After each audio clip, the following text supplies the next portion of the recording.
And his opponent.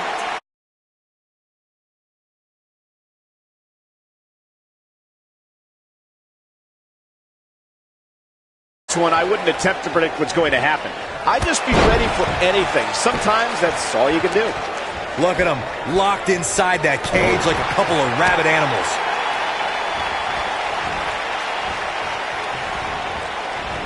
Oh!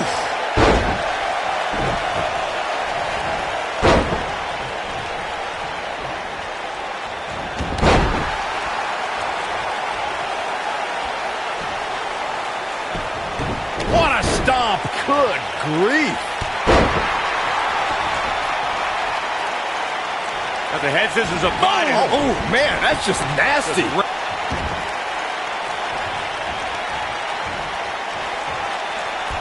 Ball up into a backslide in the pin attempt. Digging deep for a kick out. Cedric Alexander proving he's no pushover with that kick out.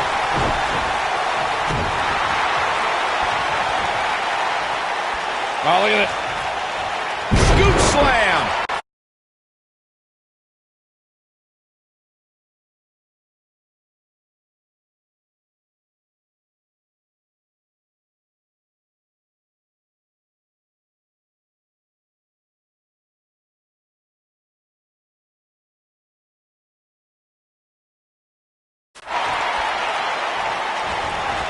On the back of the neck.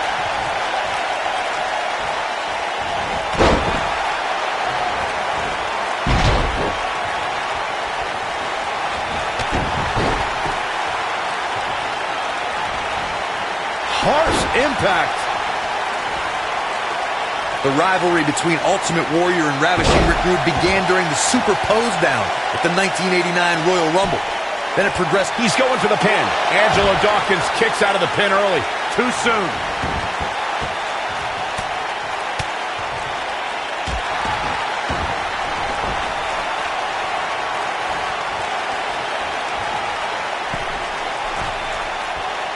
Corey, the WWE Championship match between the Ultimate Warrior and Ravishing Rick Rude was the second half of the double main event at 1990 SummerSlam.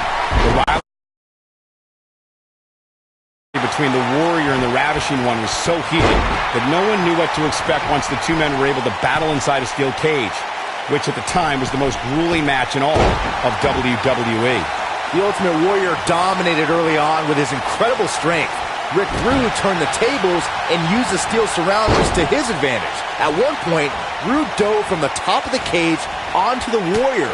But after the Warrior's signature Gorilla Press Slam, the Ultimate One climbed over the cage and retained his WWE Championship. The best way to describe combatants clashing inside a steel cage is its battle of attrition.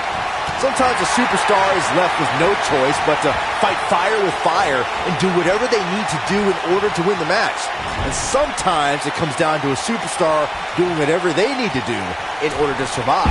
Byron, you touched on this earlier, but it's so important for a superstar to accept that there's nowhere to run and nowhere to hide in a steel cage match. That the conflict will be resolved within the 15-foot-high steel walls that surround the ring. And that losing a cage match can mean much more than a mark in the loss column. For some, it has meant the end of their career. It's difficult to describe the damage that can be done to a superstar who competes in a steel cage match. We see the physical harm, but we don't see the psychological effects from being inside the cage. Make no mistake about it, Michael. The steel cage truly represents survival of the fittest. There's a certain feeling that comes over the combatants in a steel cage match once they hear the door close and see the official lock it. A superstar must know that their body is going to be thrown against the steel, that their face will most likely be raked across the cage, and that anything is legal in this environment. Oh no, look at this. Here we go, Michael. You spoke about this earlier, Corey. It's crucial for a WWE superstar to fully understand the gravity of the situation they're in when they battle inside a 15-foot-high steel cage. An individual must be ready to endure pure brutality and be prepared for the fight of their life. No one leaves a steel cage match without scars. Corey, you said something of value for once, in that anything is legal inside the steel cage. To that point, something else we've seen over the years is interference. Whether it's The Undertaker coming up the ring or John Cena getting shoulders down. Is it enough? Cedric Alexander is perhaps the most balanced arsenal on 205 Live. He can hit you from the sky with his strikes or toss you into the lumbar check. How do you prepare for Cedric? Injuries happen to everyone who steps in the ring, and when they keep you sidelined for an extended period, you know it's a more serious ailment. Cedric Alexander missed 5 months with a knee injury. Do the math. Looks like he's starting to falter. You have to wonder if he could recover from this, guys.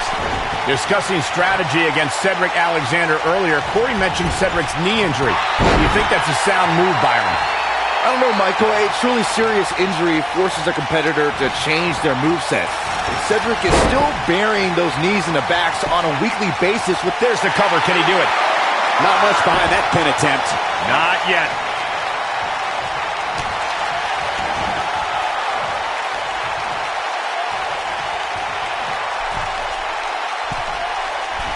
According to historians, the twisted metal... Look who we have coming from the back.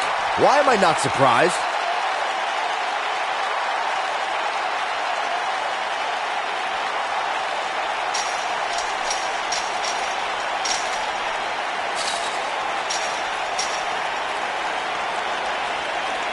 Boom, what impact. Nobody controls the pace of a match quite like this guy.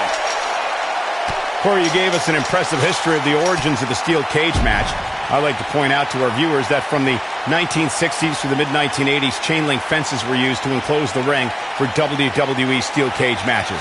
A superstar could win by pinfall submission or by exiting the cage through the cage door or climbing over the top of the cage. We should also point out, Michael, that the way to win a steel cage match can vary by match depending on what was agreed to before contracts to compete. He survived the cage.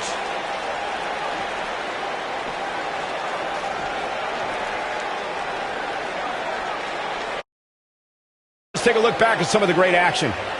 These guys showed flashes in this match, but flashes don't exactly...